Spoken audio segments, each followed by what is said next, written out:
If you're a player who struggles to strike your chip and pitch shots around the greens consistently, solidly,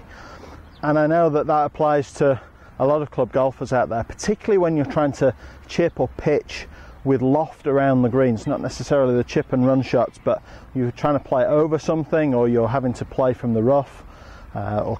deal with elevation change playing up onto a green, and you've been forced to use more loft than maybe you feel comfortable with.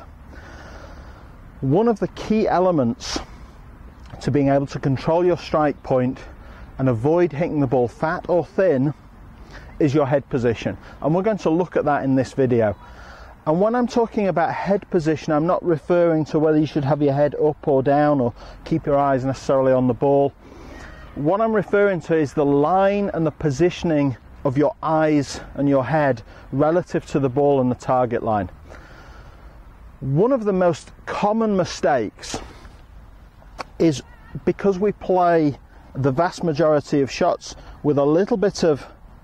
spinal tilt away from the target, and our lead shoulder tends to work a little bit higher than our trail shoulder as we take our power shot, if you like, address position.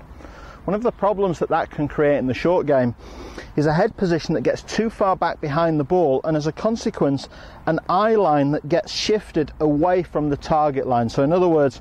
for a right-handed player, you may have an eye line where your eyes are actually lined up to the right of the target, and the idea of where your eyes are actually pointing in relation to the target has a very direct influence over the line and the path that you're going to swing the club on, and that has a huge influence on the low point in the golf swing. In other words, where the club wants to make contact with the ground. The vast majority of thin and fat shots are caused when the low point in the swing is moved back behind the ball, and we either strike the ground first or we hit the ball on the upswing. So we're going to look at that. I'm going to show you a couple of tools I've got set up here to help,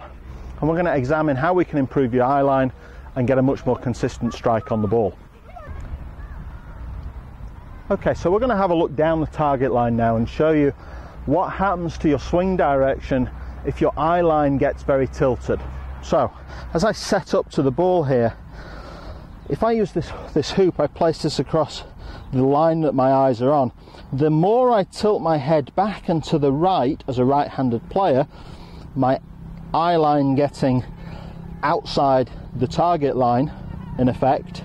you can see the direction of the hoop, the direction of the plane that I would swing on, is going to get moved with my eye line. So in this instance, the line would be too much outwards with the club through the ball, and that tilting of the head and the eye line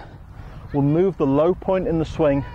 behind the ball, so that in that instance I would hit the ground first, hit it fat just in front of me, or alternatively make an effort not to hit the ground, catch the ball on the upswing, hit the leading edge maybe halfway up the ball and blade it across the other side of the green. I've spoken in previous short game videos about your sternum being a good general indicator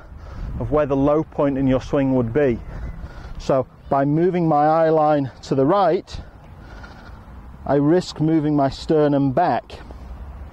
and again that's going to be a position where the strike point on the floor is not going to match up with where the ball is positioned. So I've got a couple of devices which are options for you to use in your own practice to check this. The ideal element would be a mirror. I've got a putting mirror here set on the floor,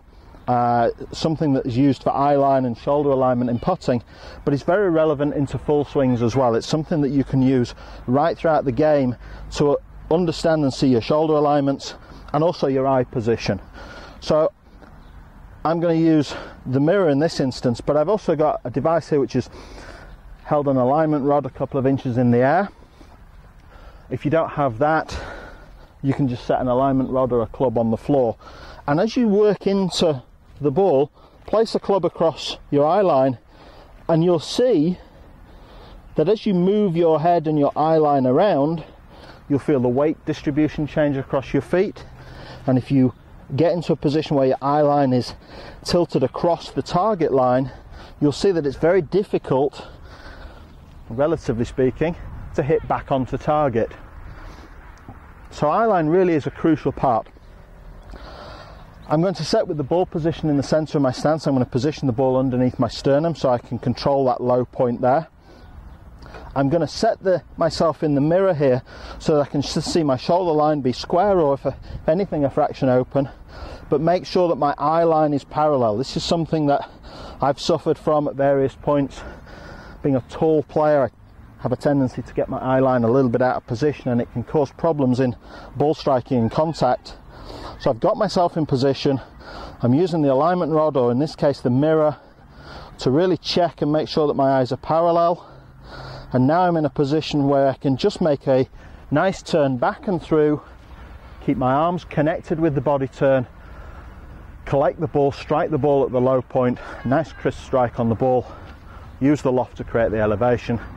and get rid of those thinned and fat shots that can potentially plague your short game.